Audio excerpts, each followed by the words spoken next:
Dos lagunas ocupan casi todo el valle, la una salada, la otra dulce.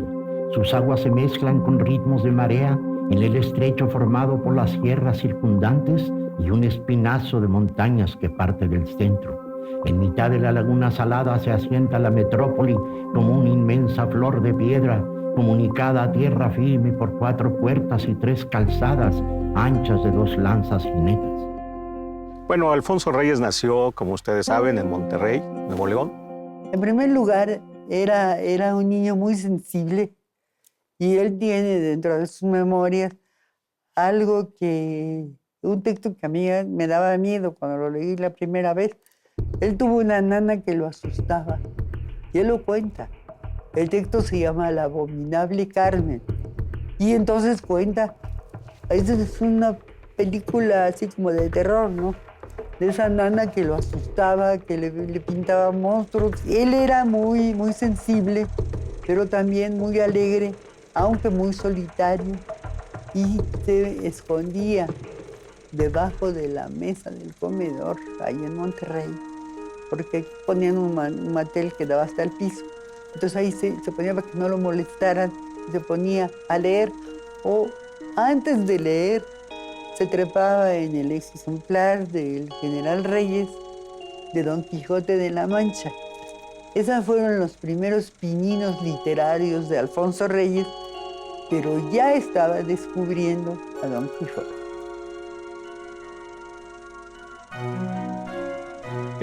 Tuvo un ambiente de un medio liberal, se creó una ciudad de pujanza. Su padre justamente hace de la ciudad de Monterrey un emporio industrial. Ahí cursa sus primeros años de escolaridad, viene a la Ciudad de México y se inscribe en la Escuela Nacional Preparatoria, donde va a cursar sus estudios preparatorios, y más adelante empieza su carrera de abogado en la Escuela Nacional de Jurisprudencia. Bueno, Alfonso Reyes es hijo de uno de los personajes más importantes del régimen del Porfiriato tardío, el general Bernardo Reyes. Bernardo Reyes se levanta en contra del régimen de Madero en la medida en que no entiende el nuevo régimen, no entiende el cambio histórico que viene al país. Primero, el domingo 9 de febrero, la madrugada del domingo 9 de febrero, cae abatido delante de la Puerta Mariana el general Bernardo Reyes, y que dio origen esa fecha a lo que serían los episodios de la Decena Trágica, que fueron estos más de 10 días en los cuales realmente la Ciudad de México sintió que la Revolución Mexicana entraba. Pero los historiadores sí se ponen de acuerdo en que fue un lance suicida, es decir, don Bernardo Reyes lo que quiso fue atacar al Palacio Nacional con una cargada de caballería decimonónica, cuando el siglo XX ya tenía metralletas esperándolo de frente. Al final de la Decena Trágica, toma el poder el general Victoriano Huerta. Y entonces Victoriano Huerta manda a llamar a mi abuelo y le dice que lo quería como su secretario particular, cosa que él no iba a aceptar, puesto que le había matado a su padre, ¿no? Entonces, lógicamente, Victoriano Huerta le dice, así no podemos continuar. Y le da un puesto, pues, de ínfima categoría, pero diplomático al fin. Lo designó segundo secretario de la legación de México en Francia. ¿Qué era la legación de México en Francia? Muy bien. No tenía el rango, las legaciones no tenían el nivel de una embajada. Se denominaban legaciones, tenían un nivel menor del que actualmente tienen las embajadas. Y sale al exilio, mi abuelo. Pues sí, es un exilio un poco honroso, pero él decía que se sentía un taquimecanógrafo de categoría. Para él, la diplomacia y el exilio, de repente, eso debe ser muy extraño para uno. De repente confluyen en un mismo camino y se fusionan prácticamente. ¿Cómo es posible que uno de repente sea el representante de un país que al mismo tiempo le prohíbe volver, pero le prohíbe sin decírselo directamente, sin que haya papeles para eso? Con esa sociedad de burocracia de la legación es con la que Alfonso Reyes tiene que convivir durante esos meses. Es una situación francamente deplorable la que está padeciendo en esa legación, porque el infierno que ve lo califica de una manera: no hay cosa más fea que esta negación de la inteligencia. Su cargo duró únicamente un año, porque don Venustiano Carranza asume la presidencia de la República, se destituye desde luego a Victoriano Huerta, y don Venustiano Carranza dispuso que se retirara todo el personal mexicano de nuestras legaciones en el servicio exterior. De tal suerte que don Alfonso Reyes se quedó sin trabajo en París, sin tener ninguna fuente de ingreso. Y en algún momento él está dispuesto a quedarse en París, pero se desata la Primera Guerra Mundial y eso lo obliga a trasladarse de París a España por San Sebastián.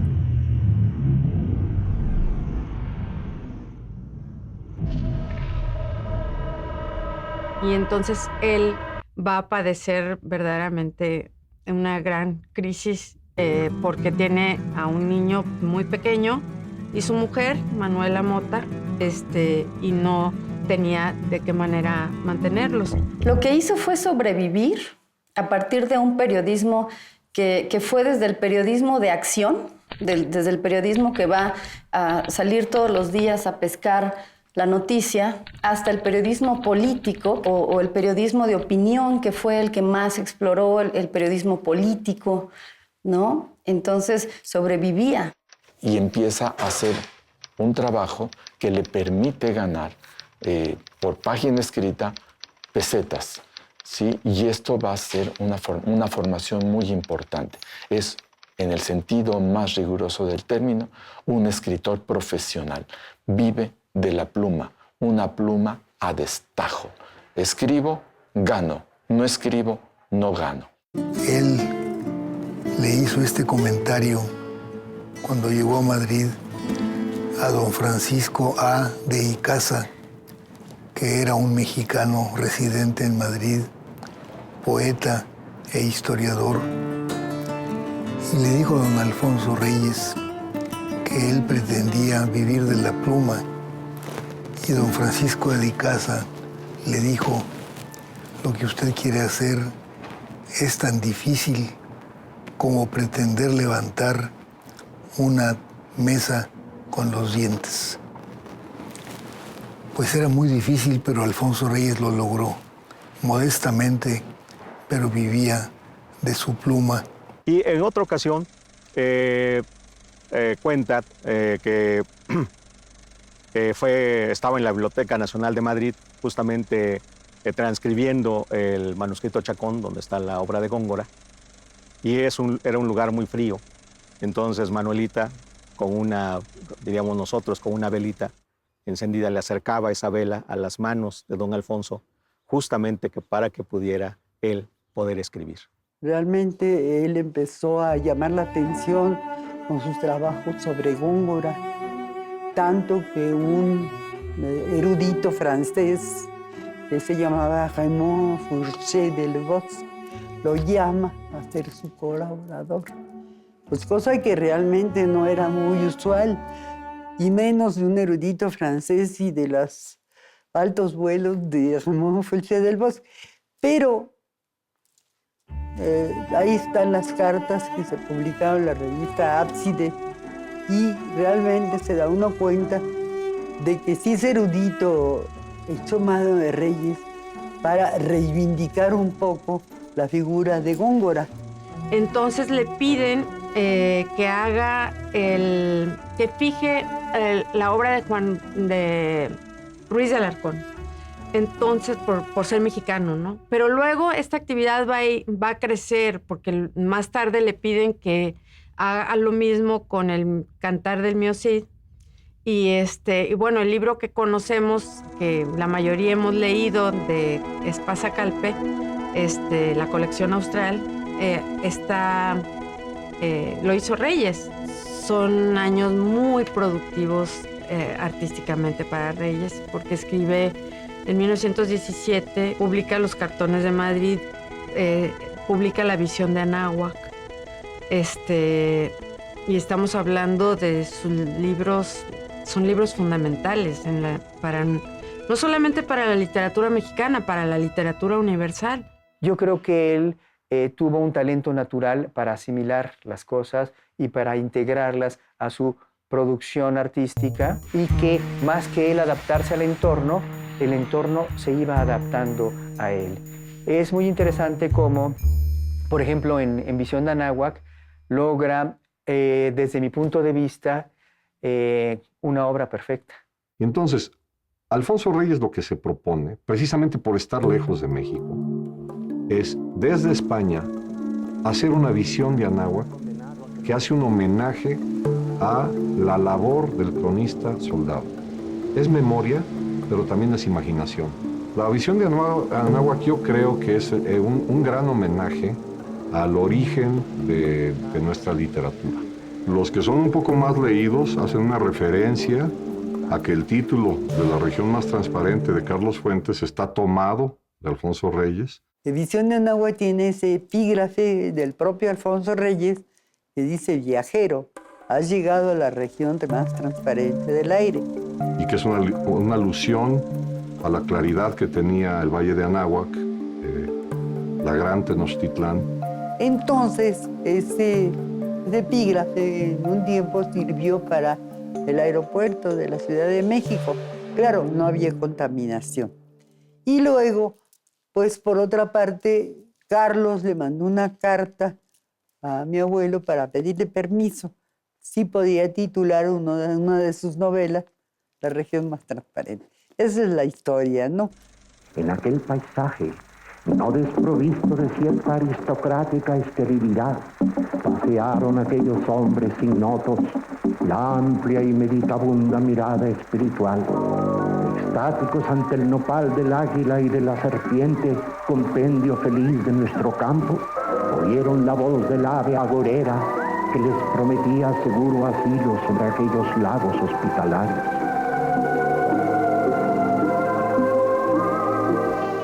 Hay un libro extraordinario, que es su primer libro escrito y publicado en España, que es Cartones de Madrid, que lo que hace es recoger a partir del espíritu de Goya, de la España negra, la cotidianeidad de Madrid y de sus rincones. Entonces, yo creo que para Reyes es un ejercicio de ida y vuelta, es un ejercicio de hablar con el nuevo contexto en el que se desenvuelve, de la nueva ciudad, de los nuevos barrios, y al mismo tiempo extraer de su vida anterior lo que puede aportar para ese mundo. Los Cartones de Madrid es precisamente la primera parte o la primera obra importante por medio de la cual Reyes comienza a cambiar su modo de escritura. Se convierten en textos más esbeltos, más pequeños, más intensos, y yo insistiría mucho, periodísticos, en el sentido de que este término nos recuerda que la pluma tiene que captar el interés inmediato de los lectores. Hay una estampa en Cartones de Madrid, creo, que a mí me sobrecoge mucho, porque habla de que va caminando por los aparadores de la ciudad y ve juguetes y no le puede comprar ni un juguete a su hijo, ¿no? Es Navidad. Es desgarradora esa imagen. Pero él pasó prácticamente 5 años de su vida en España viviendo de su pluma, siendo muy jovencito, pero llamando ya la atención de Valle Inclán, entre ellos de Menéndez Pidal, pues nada menos, y poco a poco se fue abriendo paso y lo integran al Centro de Estudios Históricos de Madrid. De 1917 a 1919 es el gobierno constitucional de Venustiano Carranza.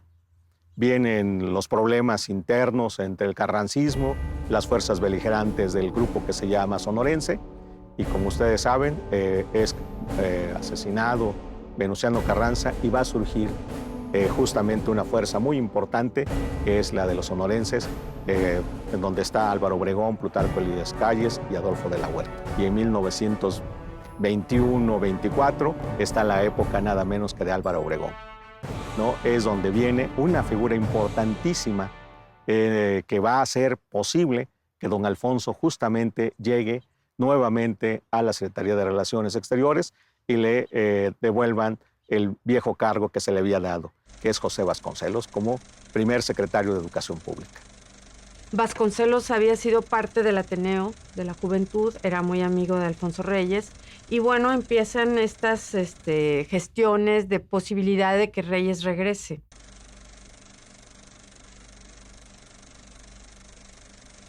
Pide a don Alfonso que se reintegre al espacio del servicio diplomático con el mismo cargo que tenía como segundo secretario de la legación de México en España. Don Alfonso acepta y empieza una vez más, ahora sí ya de una manera definitiva, su paso por el Servicio Exterior Mexicano. Los años diplomáticos representaron la etapa o el periodo glamuroso de su vida, ¿no? En el cual restableció sus relaciones pues con las altas esferas, ¿no? Reyes va a ser trasladado a la Embajada de México en París del 24 al 27 y le va a tocar ser recibido con grandes honores en Francia, pero antes le va a tocar ser despedido con lágrimas, banquetes, saudades y elogios por la inteligencia española. Y entonces comprende en París, en esa embajada de 24 a 27, comprende quién es. Comprende que ya no puede ser, que ya no hay marcha atrás en la historia de México y no podrá ser un distinguido organizador de la renovación cultural de México en el aparato educativo universitario mexicano, ¿no? Y tendrá que ser, ni más ni menos, que uno de los grandes mediadores diplomáticos de la cultura mexicana con la cultura europea, en lengua española y, por supuesto, en lengua francesa.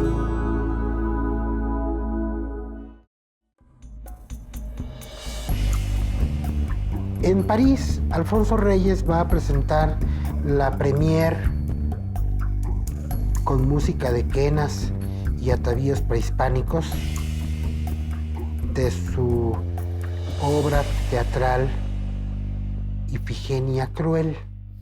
Ay de mí que nazco sin madre, y ando recelosa de mí, acechando el ruido de mis plantas, por si adivino a dónde voy. Otros, como senda animada, caminan de la madre hasta el hijo. Y yo no, suspensa del aire. En el prólogo explica que el poema esconde, una experiencia personal que se le desenvuelve como una flor en el interior. A mí me parece que el texto de Reyes es muy interesante porque es por mil cosas, ¿no? Primero por su propia relación, como yo digo, que es personal, ¿no? Con la historia de Ifigenia. Y eso lo decíamos mucho en los ensayos. Sí es personal, tómenselo personal, ¿no? A Julieta, que Ifigenia está más cerca de ti de lo que uno quiere creer, ¿no? De repente. Una adoración que sube sola como una respiración. Y pusiste en mi garganta. Es una tragedia, toma la tragedia griega y lleva su Ifigenia. Este mito de Ifigenia lo lleva a él.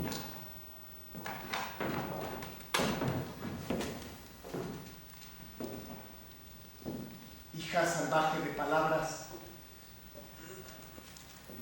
¿Quién te hizo sabia en destazar la víctima?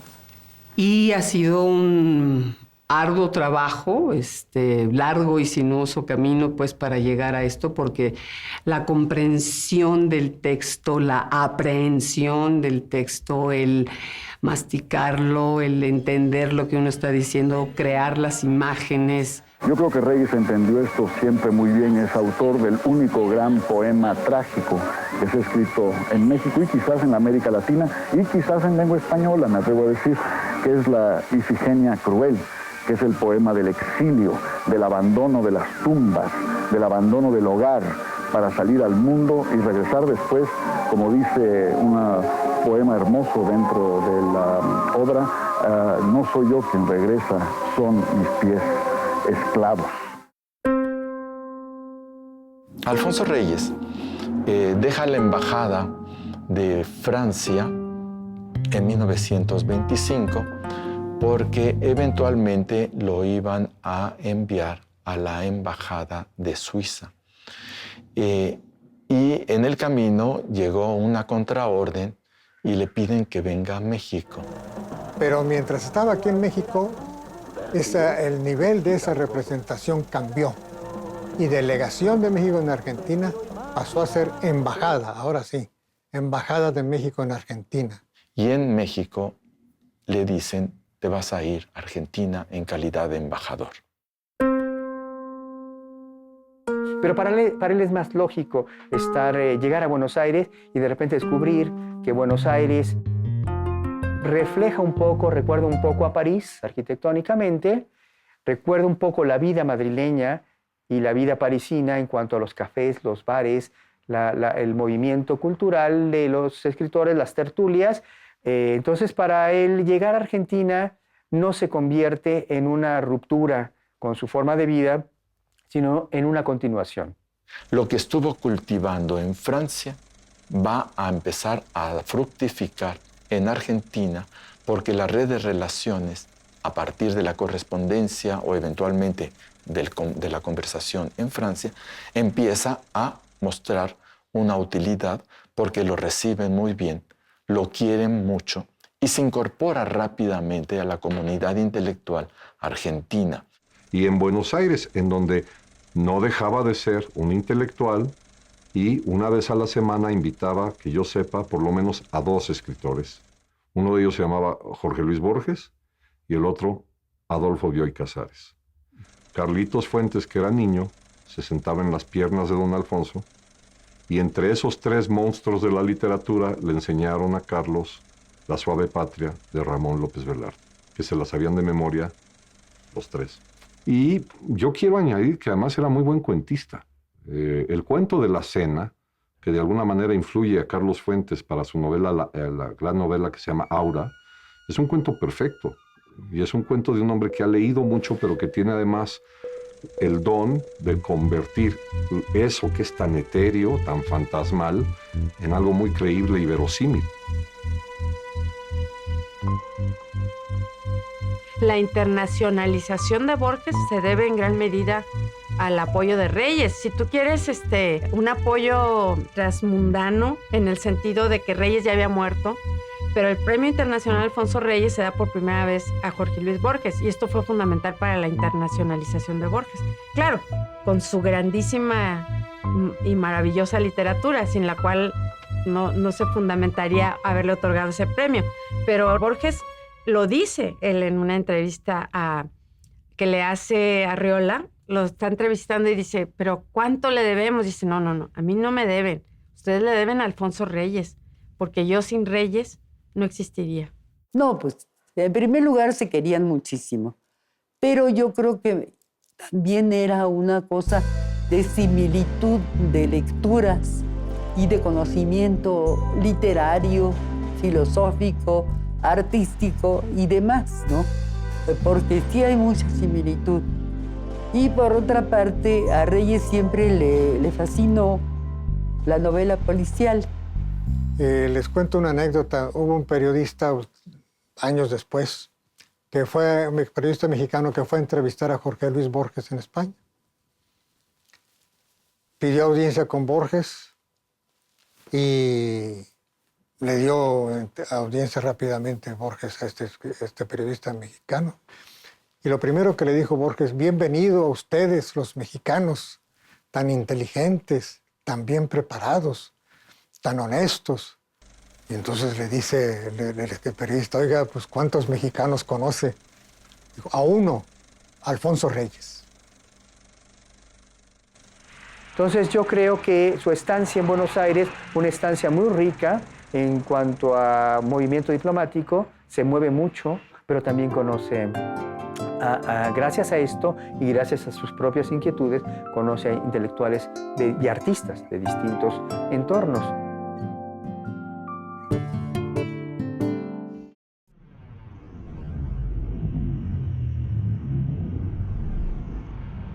En 1930 le anuncian que lo van a trasladar a Sao Paulo y va a estar en Sao Paulo del 30 al 36. Argentina es una despedida muy, muy emotiva para Alfonso Reyes.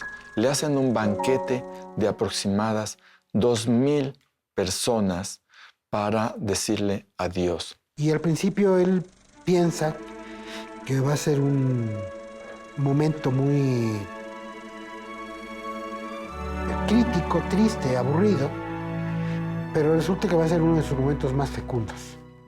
Cuando llega a Buenos Aires, pues llega a la capital cultural de Sudamérica. Y sí, no se puede comparar la Buenos Aires de los años 20 con el Río de Janeiro del mismo periodo. Pero llega a Brasil sin hablar la lengua y llega a Río de Janeiro, que es la naturaleza desbordada. Él, el primer contacto que tiene, dice, ¿qué voy a hacer yo aquí? En que seguramente no hay una alta cultura, puesto que todo lo controla la naturaleza, todo lo domina. Cuando ve los morros impresionantes, uno de ellos está detrás de la propia casa de la embajada. En la casa de la embajada, que es un desastre, está en muy mal estado, tiene que arreglarla. Él cuenta que se meten las lianas por las ventanas, que se meten animales rarísimos por todos lados. Dice, para mí es fantástico esto, pero no es mi medio.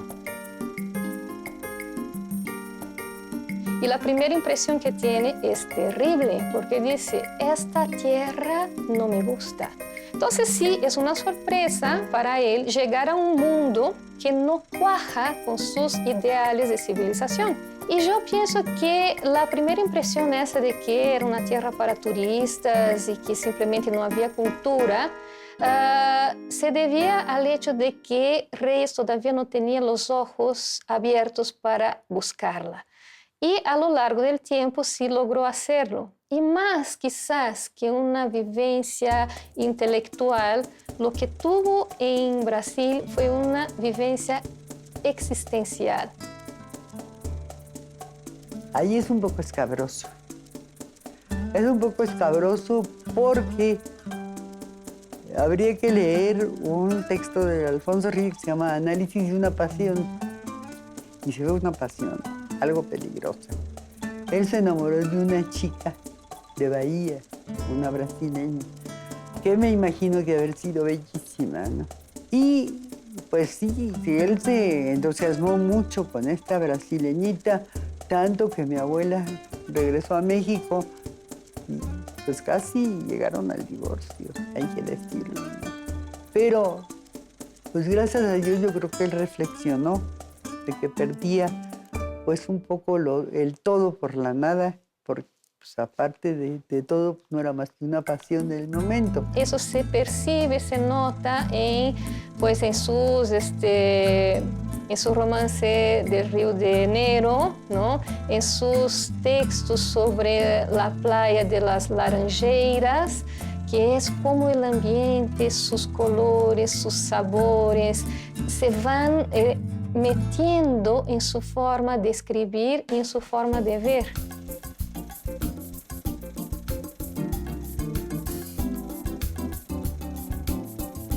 En menos de 6 meses está habilitado como si fuera un nativo en el manejo del portugués brasileiro.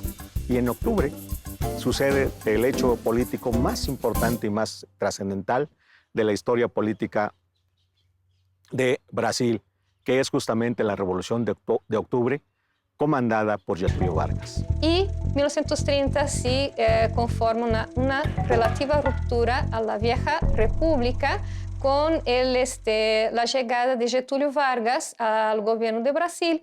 Y el presidente de Brasil va a la embajada de México en Brasil a pedir asilo. Desde luego, don Alfonso Reyes para adelante, para adentro, el presidente de Brasil con sus secretarios, con sus colaboradores, y ahí los tenía. Y el movimiento en contra del gobierno siguió para adelante, pero al poco tiempo empezó a decaer ese movimiento. Y el ejército empezó poco a poco a vencer a esos que se habían rebelado. Y esos rebeldes fueron, ¿a dónde? A la Embajada de México a pedir asilo, cuando ya estaban enfrente del presidente que habían derrocado. Pues don Alfonso Reyes les abrió la puerta y les concedió asilo. De tal suerte que sucedió algo inusitado, que nunca se había visto ni nunca se ha vuelto a ver, que en una misma Embajada de México se dé asilo a dos grupos opuestos, política y militarmente. Y no hubo ningún problema. Entonces, cuando él se va a Brasil, lo que piensa es que no quiere estar lejos de del entorno en que ya estuvo, no quiere alejarse de sus amigos, de sus contactos que logró hacer con mucho esfuerzo en Europa, en Argentina. Lo que decide es hacer una publicación que se convierta en su correo privado y público. Va a ser privado, puesto que se van a editar solamente 300 ejemplares de cada número, y va a ser público porque a través de él, tanto él como otros amigos de él, va a ser para sus 300 amigos que él piensa, van a poder discutir temas abiertamente, y que esas publicaciones seguramente quedarán en otras manos y serán vistas por otros personajes que no son necesariamente el grupo de amigos de 300 amigos. Pero en aquel momento, imaginémonos a un señor diplomático que en lugar de escribir cartas decide que mejor va a hacer una especie de carta colectiva que se va a llamar Monterrey, que es una revista que él publica a su propio costo y donde van a difundir noticias mexicanas. Lo hacía él solo porque él lo escribía todo. Él tenía que corregir pruebas, tenía que buscar la imprenta, y esto lo hacía fundamentalmente en Brasil. Y que no puede salir con problemas de ningún tipo, puesto que se va a distribuir en distintos ámbitos, y los ámbitos siempre más exigentes, y él mismo es el más exigente. Pero bueno, ningún sueño es perfecto, y en algún momento dado Reyes tiene que bajarse del árbol de la felicidad que para él fue la Embajada de Brasil e irse a un segundo periodo a la Embajada de México en Argentina, en un momento muy difícil, que es el momento en el cual estalla la Guerra Civil Española, o está a punto de estallar la Guerra Civil Española. Argentina no es ni simpatizó mucho con la República Española, y siempre se inclinaron, pero muchísimo, por el gobierno de Franco. Entonces es un ambiente bastante difícil para don Alfonso, sobre todo porque en otra parte de América, que es México, tiene una política completamente opuesta a la Argentina. Es de solidaridad total y absoluta, sin la menor duda, al gobierno legítimo de don Manuel Azaña. Pero no solamente hay esa simpatía, el reconocimiento siempre al gobierno legítimo, legal de don Manuel, sino también la ayuda que pide el gobierno y que se le da el gobierno de México, porque forma parte de los convenios y de los pactos internacionales y de la amistad que México tiene con España.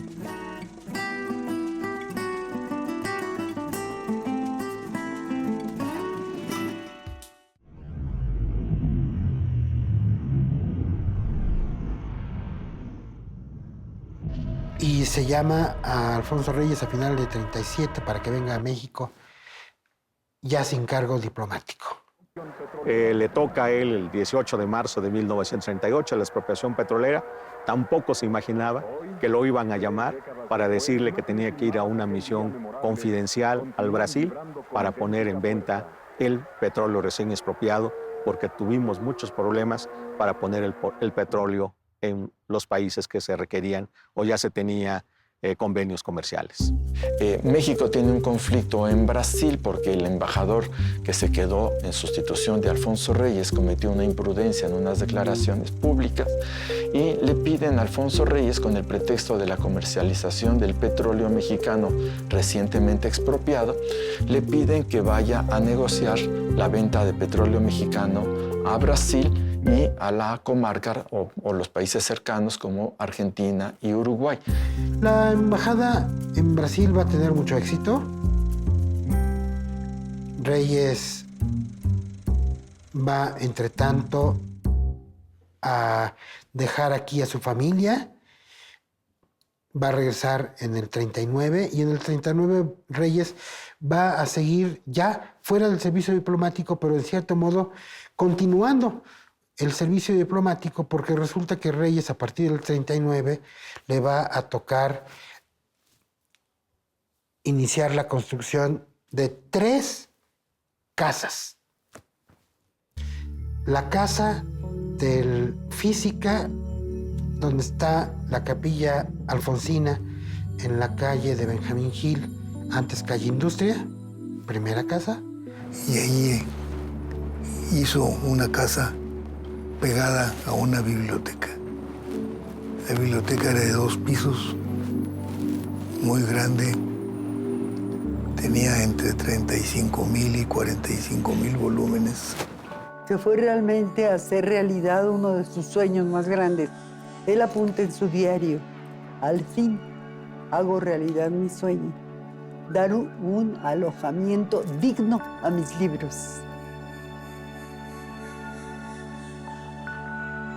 Y todo el diseño es del propio Alfonso Reyes y fue realizado por el arquitecto Carlos Rousseau, un hombre que yo no conocí, pero que según tengo entendido, sí supo captar toda la idea del abuelo, ¿no?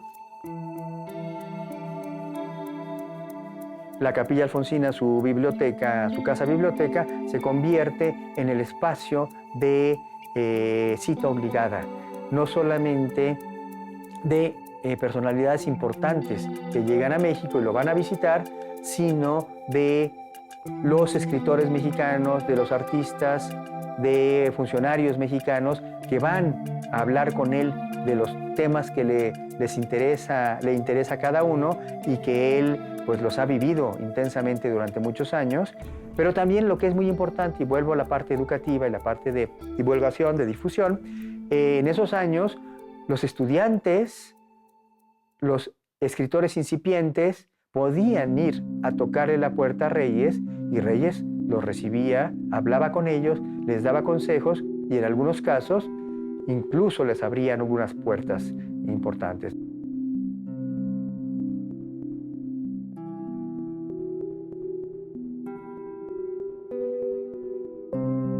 Obviamente, también estuvo Octavio Paz y mi abuelo lo quiso muchísimo, lo ayudó muchísimo. Yo publiqué la correspondencia de ellos dos y pues creo que las cartas hablan por ellas mismas y hay cartas en donde le dan las gracias a Octavio por algo y le pide algo más. Y siempre se lo cumplió, aunque Octavio estaba un poquito celosito de Fuentes, eso me consta.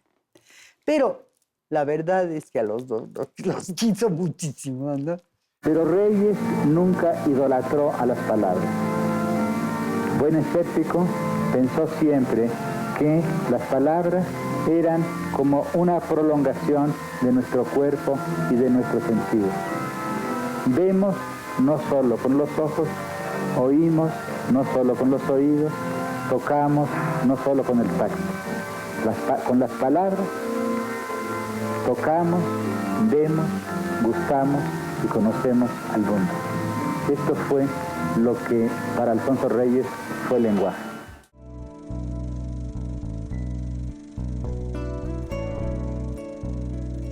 Segunda casa, la reconstrucción editorial de su propia obra, porque en ese momento Reyes, para nosotros ahora es muy conocido, pero en el 39 nadie conocía a Reyes Era un escritor que se ve dispersado en folletitos y que no se sabía qué tan serio era aquello.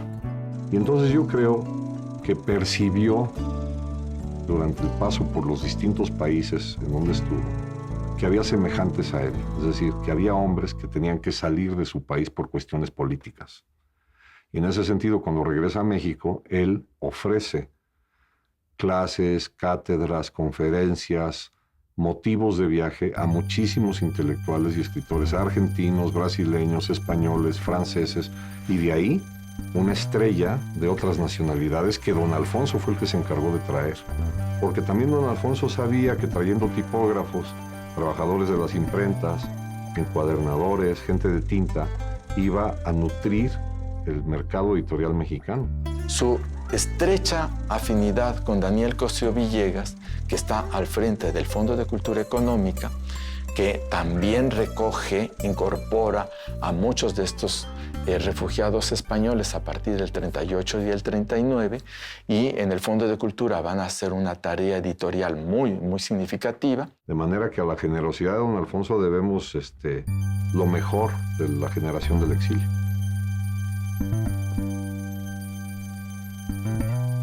Hay unos meses de cierta incertidumbre propia de cuestiones porque no se ponían de acuerdo de qué trabajo se le podía dar, él también estaba inquieto de dónde podía trabajar, etc.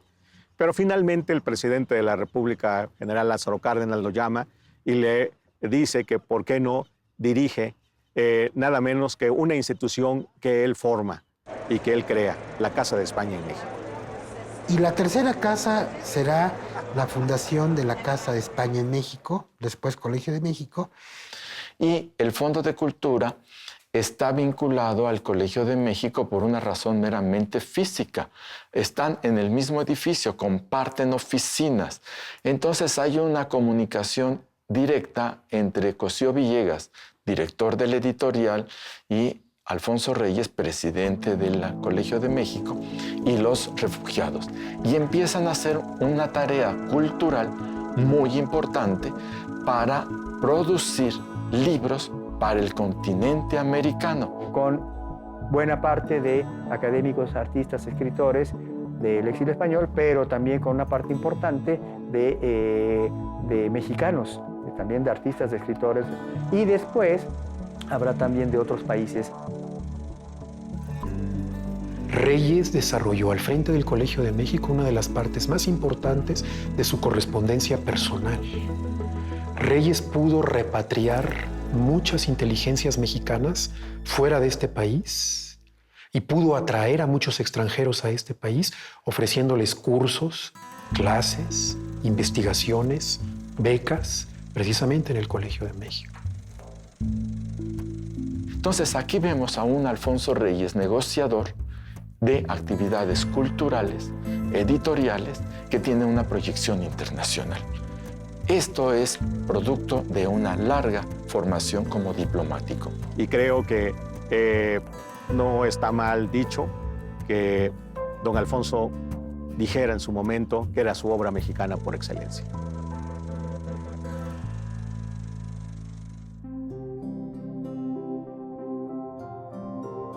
Muchos años después, en su vejez, dijo Alfonso Reyes: mi vocación fue feroz.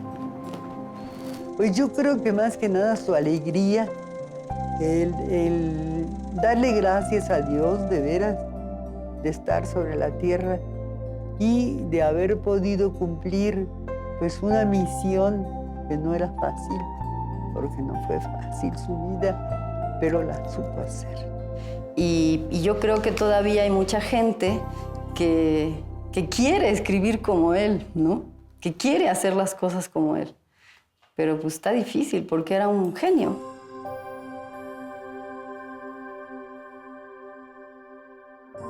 Representa un ejemplo de dedicación, un ejemplo de presencia, de estar siempre pendientes del buen honor y de decir que México tiene un sitio y que se ha ganado un sitio.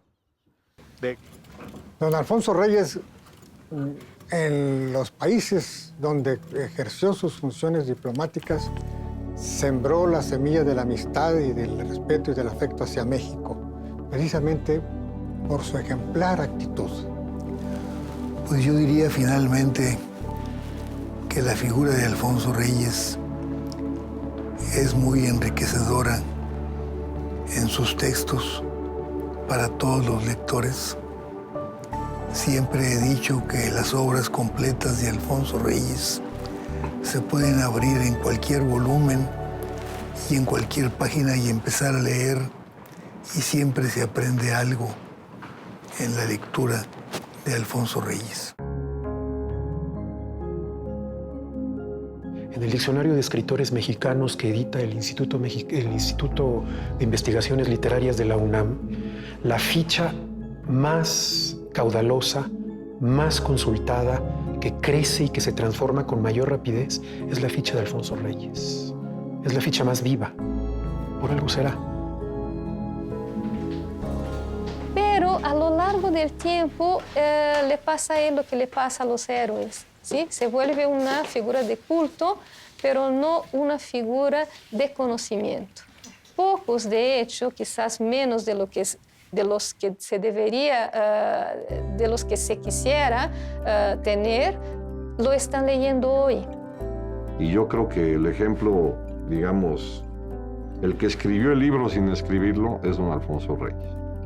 Y yo lo tengo muy cerca de mi corazón, y si no me crees te lo enseño. Yo lo cargo y lo releo, y la solución está en releerlo, y que viva Alfonso Reyes. Pues nada más decirles que estoy muy emocionada, que creo que este homenaje es muy merecido y que son 125 años ya y su ausencia me pesa. Dinos al menos si no puede ser dulce un solo instante. Dime si al fin podré besarte las leves puntas de las manos.